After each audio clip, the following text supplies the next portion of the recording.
मैं आज देशवासियों से क्षमा मांगते हुए सच्चे मन से और पवित्र हृदय से कहना चाहता हूं कि शायद हमारी तपस्या में ही कोई कमी रही होगी।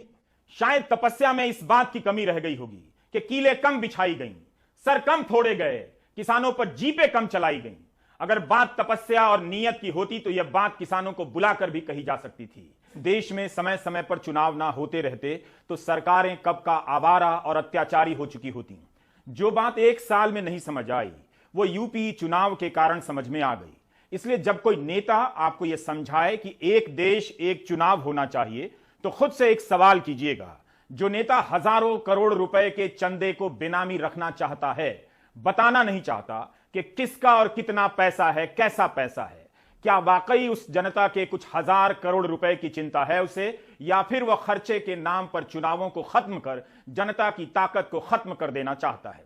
इस बात को लिखकर पर्स में रख लीजिए। प्राइम टाइम के बाद इस पर विचार कीजिएगा। अगर कृषि कानूनों को वापस लिया जाना किसानों के लिए खुशी की बात है तो उन परिवारों को याद करने का भी दिन है जिनके अपने इस एक साल के दौरान पुलिस, गोदी मीडिया, मौसम की मार का सामना करते हुए शहीद हो गए। आज उन 700 किसानों को याद करने का दिन है जिनके लिए आज भी इस देश के प्रधानमंत्री ने एक शब्द नहीं कहा। क्या आप यकीन कर सकते हैं कि एक आंदोलन के लिए इस देश के 700 किसान शहीद हो गए और उस देश के प्रधानमंत्री ने इस एक साल के दौरान एक कमरे के दायरे में गुजारा करने वाली कुसुम देवी के पति अमरपाल की 25 दिसंबर 2020 को टिकरी बॉर्डर पर मौत हो गई थी। बच्चे आज भी पिता को याद करते हैं। कानून वापस लिए जाने की खबर कुसुम देवी को ठीक भी लगी और बुरी भी। पति की मौत याद आ। मेरे पति दिल्ली जा रहे थे, दिल्ली के बॉर्डर पे हुई थी, उसके अटैक का झटका आया था। हमारे छोटे छोटे बच्चे हैं, 4-4.5 किले की ज़मीन है, हमारे घर में कोई कमाने वाला नहीं। जो से कानून वापिस ले या तो अच्छी बात है। हमारे पति को ले आकर दिखाओ ना। मेरे बच्चे दिन रात हम आपके पापा को याद करके सो रहे हैं। ये कैसे ज़िंदगी कटेगी हमारे बच्चे की। हमारी ये कानून लेने थे पहले क्यों नहीं लिए, अभी लेने लगे जब। इवन जो से किसान हो रहे मौत हुई है तो उन छोटे छोटे बच्चों का कौन जिम्मेदार है और कौन उनके कमाएगा।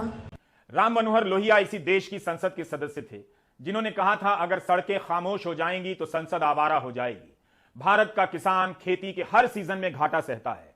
घाटे और कर्जे के कारण वह टूट चुका है, आत्महत्या करने के लिए मजबूर हो जाता है।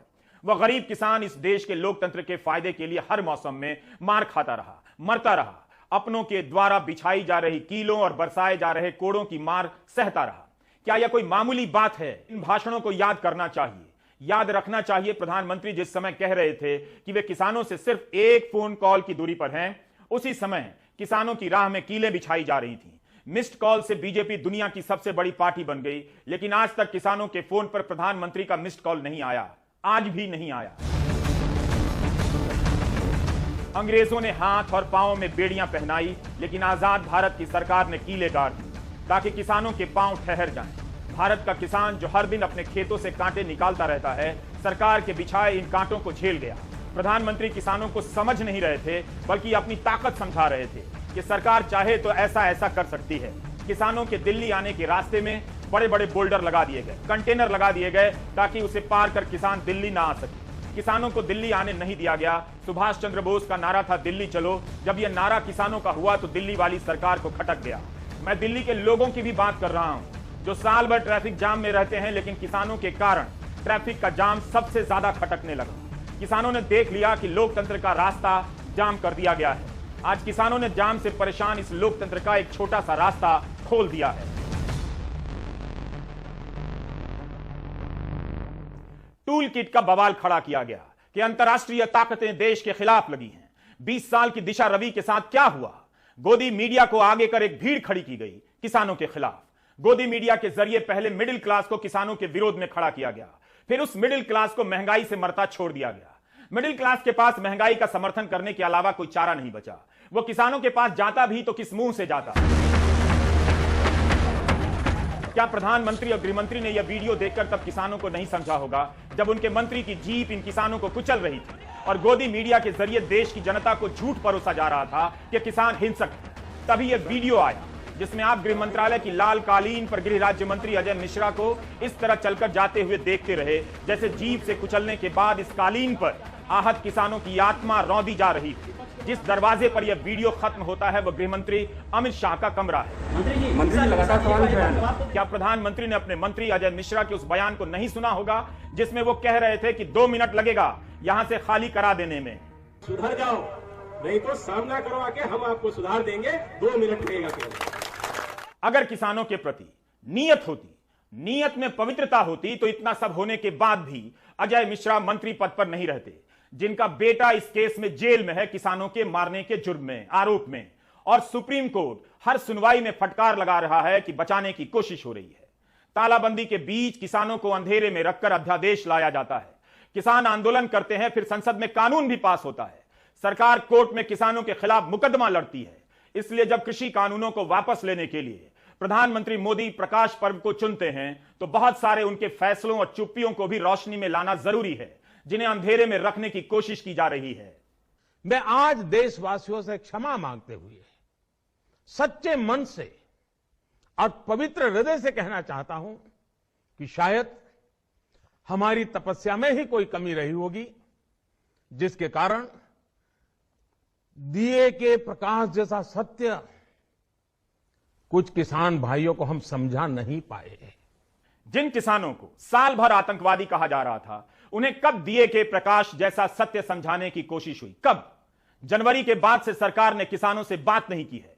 तपस्या किसानों ने की, लेकिन प्रधानमंत्री कह रहे हैं उनकी तपस्या में कोई कमी रह गई। 700 किसानों ने जान दी, लेकिन तपस्या प्रधानमंत्री कर रहे थे। आज भी उन्होंने किसानों के आंदोलन को कुछ किसानों का आंदोलन कहा, यानी कानून वापस हुआ, किसान आंदोलन के प्रति नजरिया नहीं। सरकार अब भी इन किसानों को अमीर किसान और कुछ किसान के रूप में देखे जा रही है। यह थी सरकार की तपस्या, किसानों के खिलाफ किसान सम्मेलन के जरिए अपना किसान खड़ा करने की तपस्या, यह साबित करने की कि किसानों के आंदोलन में कुछ किसान हैं, अमीर किसान हैं। सरकार ने किसान आंदोलन के खिलाफ भयंकर प्रचार युद्ध छेड़ा था। राज्यसभा में कांग्रेस सांसद नासिर हुसैन, राजमणि पटेल के सवाल के जवाब में कृषि मंत्री नरेंद्र सिंह तोमर ने कहा था कि सितंबर 2020 से जनवरी 2021 तक केवल 5 महीने में 7.25 करोड़ से अधिक की राशि खर्च की गई कृषि कानूनों से जुड़े भ्रामक बातों के प्रचार को खत्म करने के लिए। करीब 68 लाख रुपए की लागत से फिल्में बनाई गईं किसानों को समझाने के लिए। अगर प्रधानमंत्री किसानों के लिए तपस्या कर रहे होते तो सर फोड़ने वाले वीडियो के बाद हरियाणा की सरकार उस अफसर के बचाव में नहीं आती और जिसके खिलाफ कार्रवाई के लिए किसानों को आंदोलन पर नहीं उतरना पड़ता। अगर प्रधानमंत्री तपस्या कर रहे होते तो अजय मिश्रा आज मंत्री नहीं होते। शायद तपस्या में इस बात की कमी रह गई होगी कि कीलें कम बिछाई गईं, सर कम फोड़े गए, किसानों पर जीपें कम चलाई गईं। अगर बात तपस्या और नीयत की होती तो यह बात किसानों को बुलाकर भी कही जा सकती थी।